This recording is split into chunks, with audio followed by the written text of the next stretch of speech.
my people? Welcome back to another great episode of Simone with the Spizzers.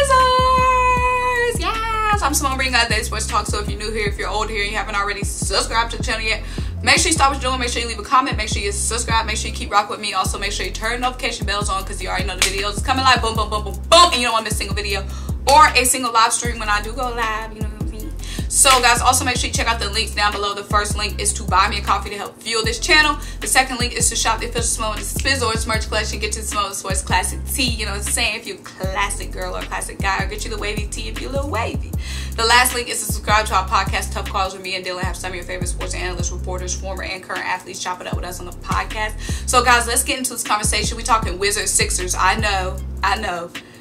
Gonna be a sweep, if not a gentleman's sweep. And I want to continue to talk about this series because obviously what's going on right now with the Sixers, playoffs, specifically Wizards. I know some of you guys are kind of like with the Wizards, Sixers content just because, you know, we're going to dominate them. But with the series still going on, I still want to talk a little bit more about the series. Just give you guys some more in-depth notes and things that I noticed, what the Wizards could do to improve. Maybe even, you know, how they're going to get their one game. Because like I said, I think the Wizards might win one game. And I'll tell you guys maybe a little adjustments that they're able to make. Also, guys, before I get into the Wizards Sixers, I just want to say, if you guys aren't rocking with the Wizards Sixers content, just because I know, like, our game is on NBA TV tomorrow. Because the NBA already knows, you know what I'm saying, this series is a wrap.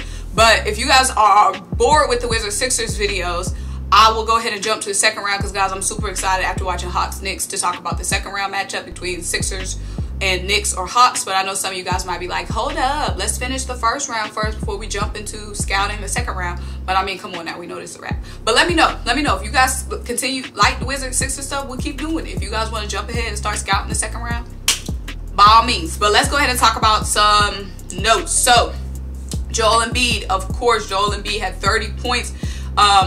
A lot of you guys were saying the refs got him in foul trouble. I can see that a little bit. Obviously, the refs might be trying to, you know, stretch it out, make this a little series, make this a little game.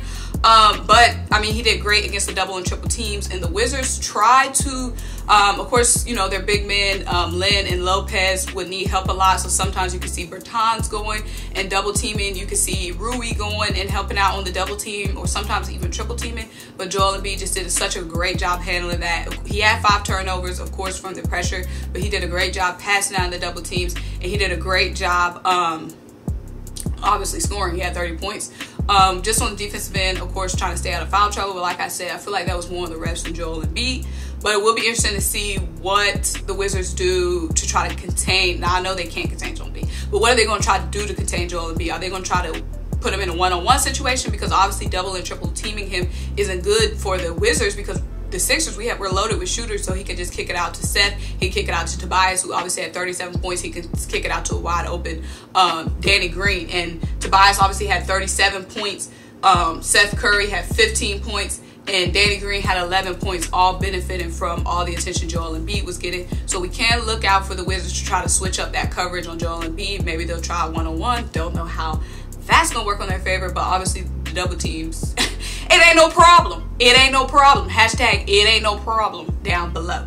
Now let's talk about Ben Simmons. So Ben Simmons, he was 3 from 9 from the field. He only had 2 turnovers though. He had 15 assists and 15 rebounds. I would say Ben Simmons played extremely great. Now let me know, are some of you guys worried about Ben Simmons not shooting or shooting well? I'm not concerned about that at all. The Wizards forced us to play such a fast-paced game last game. I don't know if they'll be able to keep up that tempo, because obviously that takes a lot of energy and they've been playing a lot of games lately. But we all know how Ben Simmons thrives in transition, and he thrives in a fast-paced offense. So I could see Ben Simmons, I don't think Ben Simmons shooting is not a concern for me at all in this series. But I love 15 assists, 15 rebounds, just active the whole time. So one thing that the Wizards did do, they did shoot better than the Sixers. The Wizards shot 60% from the field versus Philly's 54%. Okay, we did have they did turn the ball over 15 times though, and like I said, they were playing such a fast pace that led to, you know, sloppy passes, some sloppy ball handling there, and we did force 15 turnovers on them. And we did have, okay, so one thing that I didn't like about this matchup, well, one thing I didn't like about the end of the game the Wizards just got too close in my opinion, and we're gonna get into that a little bit more. The Wizards got too close for my comfort. Like I said, they had a lot of open looks, they had a lot of open opportunities to kind of not close out the game, but yeah, or even force in overtime at the end if it didn't come down to Russ bricking his shots, because Russ had a lot of open looks, and maybe that was the game plan because Russ did knock down his shots. But I am extremely concerned about the way that game was so close, and I'm a little bit concerned because the game it wasn't because of the Sixers defense, it was because of the lack of Wizards being able to knock down those shots. And if those shots are falling next game, then that's going to be scary, because they had the open looks on offense. It was just they didn't knock down their shots, so that's scary to me. And like I said, Bradley Beal was the guy that took over that game. He had 33 points, but he took a lot of shots to get 13 points. He wasn't really that efficient, and he had 6 turnovers. So the pressure was real on Bradley Beal. But one of my concerns is Bradley Beal had 33 points and he wasn't that efficient. If he's efficient, shoot, that could have been 40 plus points if he was more efficient. And like I said, that's scary, because 7 more points and the game would have been in overtime. 5 more points, the game would have been in overtime. And that's scary to me, because if Bradley Beal is more efficient, which we know he can be, then that's going to be a little bit of a concern for the Sixers, unless we can just lock down a little bit more on defense. Russell Westbrook, 16 points, 5 rebounds, 14 assists, and 6 turnovers.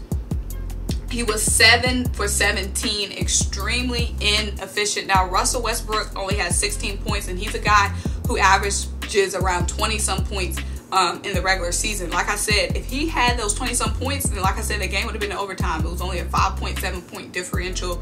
Once it came down to those little petty fouls at the end, it really was about a 5-point game before they started desperately fouling. And Russ had a lot of open looks, and like I said, that's scary, because if he knocked down those shots, it would have been overtime. So I just feel like we need to do a better job containing, basically not giving the Wizards so many open looks. I feel like they had too many open looks on the perimeter. Next of note, so BERTANS, he shot 4 of 8 from 3, and he had 5 rebounds. For the Wizards, he's definitely a guy that can fill it up and get extremely hot. Also, Ish Smith, he had a pretty quiet game in my opinion last game compared to his playoff games. So Ish Smith is a guy that will come off the bench and get hot for the Wizards, so we have to make sure that we are containing him. Gafford, he had 5 fouls in 20 minutes of play, so he was pretty much terrible, trying to keep up with Joel Embiid and or Tobias Harris. So he wasn't really, he's definitely one of their better, he's definitely their best big man, but he still obviously has no, I'm still not concerned about him in that Embiid matchup, because he had 5 fouls in 20 minutes. Bradley Beal and Westbrook, they used 55 of the team's 102 offensive possessions. So they had 55 of the team's 102 offensive possessions, and they were both extremely inefficient. So that has me worried, because what if they get efficient, you know what I'm saying, start knocking down those shots? That's how many more points that the Wizards could have had if they were just shooting better. So that has me really concerned. We gotta, I feel like, keep the ball out of Russ and Beal's hands next game, because we know Russ will have a big game, at least 1 or 2 big games. So we have to limit their offensive looks, because like I said, they were extremely inefficient, but they had the open looks. That was just shots not falling, and shots will fall eventually. So that has me a little bit concerned. We could definitely look for Gafford to get some more minutes over Lynn and Lopez, just because I feel like he was the most effective out of them both. Ben, okay, here's one of my biggest stats. When Ben was guarding Bradley Beal was 1 of 6 from the field. We already know Ben Simmons is nasty. When anybody else was guarding Bradley Beal, he was 12 of 17. He was shooting 70% when somebody other than Ben Simmons was guarding him. When Ben Simmons was guarding him, he was only shooting 16%. That, my dears, is huge. Shout out to Ben Simmons. Lastly, the biggest note is a lot of you guys are coming for Shake Milton's head. I mean, George Hill was our most efficient guy off the bench. George Hill had 11 points off the bench. Shout out you, Georgie. We already know what George Hill. Sorry, guys, I'm getting a phone call. My bad. Okay, I had applied to some jobs. So you know when you apply to jobs, you get a phone call, you be like, ooh, ooh, ooh, money calling. Is that money calling? My bad. George Hill, guys. We already know that George Hill, we got him in that trade. A lot of you guys thought we were going to get some, you know, somebody with a higher caliber. You guys wanted Bradley Beal, or you guys thought we were getting Kyle Lowry, or I can't remember old dude's name from the Bulls, Zach LaVine. And then we got George Hill. We were a little bit disappointed, but George Hill did with the darn thing, because George Hill is one of our best ball handlers off the bench. A lot of you guys are coming for Shake Milton's head, because Shake Milton was just terrible. He was getting hit from the pump fakes by Ish Smith. Do y'all guys see Shake Milton being on our roster next year? I mean, Tyrese Maxey is blooming and doing well. Shout out to Tyrese Maxey.